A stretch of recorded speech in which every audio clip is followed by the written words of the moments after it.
पाकिस्तान एक जमहूरी मुल्क है, मतलब जमहूर यानी अवाम यहाँ पे सबसे ज़्यादा ताकतवर है या होने चाहिए। आप अमीर हों, गरीब हों, कारोबारी हों, नौकरी पेशा हों, तालिब इल्म हों, मज़दूर हों या बेरोज़गार हों, आप मर्द हों, औरत हों, ख्वाजा सरा हों, आप किसी मज़हब से ताल्लुक़ रखते हों, आप किसी रंग व नस्ल से ताल्लुक़ रखते हों, रियासत की नज़र में और आइनी रूह से आप बराबर के शहरी हैं और रियासत आपके बुनियादी हुकूक़ की ज़िम्मेदार है। इन बुनियादी हुकूक़ में सबसे अहम चीज़ है आज़ादी, बोलने की आज़ादी, घूमने फिरने की आज़ादी, बात करने की आज़ादी, इज्तिमा करने की मतलब बेज़रर ग्रोह के जमा करने की आज़ादी, दोस्त और यूनियंस बनाने की आज़ादी, तनकीद करने की आज़ादी, एहतजाज करने की आज़ादी। लेकिन फिर वो क्या वजह है कि रियासत आपके हुकूक़ की पासदारी की बजाय आपका रास्ता रोकती है, आप पर बेदरीग़ ताकत का इस्तेमाल करती है, आप पर मुकदमे चलाती है जो नाक़िस इंसाफ के निज़ाम की वजह से सालों पीछा नहीं छोड़ते, या कभी कभार तो आपको मावराए अदालत ही अगवा करके ले जाती है। आए ये तमाम बातें कानूनी माहिरीन से समझते हैं कि इंसानी हुकूक़ क्या हैं और रियासती ज़िम्मेदारियाँ क्या हैं।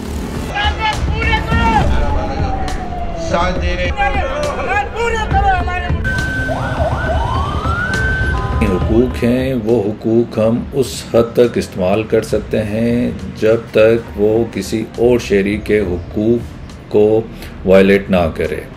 अब अगर एहतजाज का हक़ है, उस एहतजाज के हक़ से किसी और शहरी का मूवमेंट का जिसका उस एहतजाज से कोई ताल्लुक़ नहीं, उस एहतजाज करने वालों से कोई ताल्लुक़ नहीं, उनके मूवमेंट के हक़ को मुतासिर करता है तो वो उस मूवमेंट के हक़ की वायलेशन होगी। पीसफुल प्रोटेस्ट जो है वो एक पाकिस्तान के सिटीजन्स का राइट है।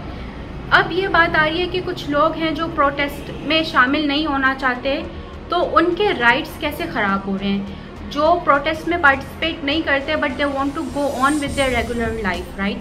तो हमारी कॉन्स्टिट्यूशन में आर्टिकल 15 फ्रीडम ऑफ मूवमेंट की इजाज़त देती है, विच मीन्स कि every citizen has the right to move within Pakistan. There numerous reasons जिसकी वजह से कोई मूवमेंट करना चाहेगा स्ट्रीट्स के ऊपर। लोगों को सुबह दफ्तर जाना होता है, बच्चों को स्कूल जाना होता है, किसी को हॉस्पिटल जाना होता है, किसी को थाने जाके अपनी FIR लॉन्च करानी होती है। तो जब यहाँ पे मूवमेंट पे रिस्ट्रिक्शन आ जाती है तो उससे उसकी वजह से बहुत ज़्यादा दूसरे राइट्स हैं जो ख़राब होते हैं। तो बहुत अक्सर हमने ये भी देखे कि रियासत सेलुलर सर्विसेज को बंद कर देती है, उसकी वजह से बहुत ज़्यादा फंडामेंटल राइट्स हैं जो कॉन्स्टिट्यूशन में ग्रांटेड हैं जो ख़राब होती हैं। देखिए, रियासत जो है पाकिस्तान की वो 70 साल से इंसानी हुकूक पामाल कर रही है और जमहूरियत की बहाली के बाद भी इंसानी हुकूक की पामाली जारी है। किसी तरह के रास्ते बंद करना, रुकावट डालना और राइट टू मूवमेंट है शहरियों का, अगर वो पुरअमन है उसमें किसी सूरत में भी खलल नहीं डाला जा सकता। और अगर जो भी हुकूमत ऐसी कोशिश करती है तो वो इंसानी हुकूक को पामाल करती है। याद रखें कि अवाम जितना अपने हुकूक और अपने फ़राइज़ से आगाह होंगे उतने ही ज़िम्मेदार और मुहज़्ज़ब शहरी तो बनेंगे, लेकिन साथ साथ बाइख्तियार और बाइज़्ज़त भी होंगे।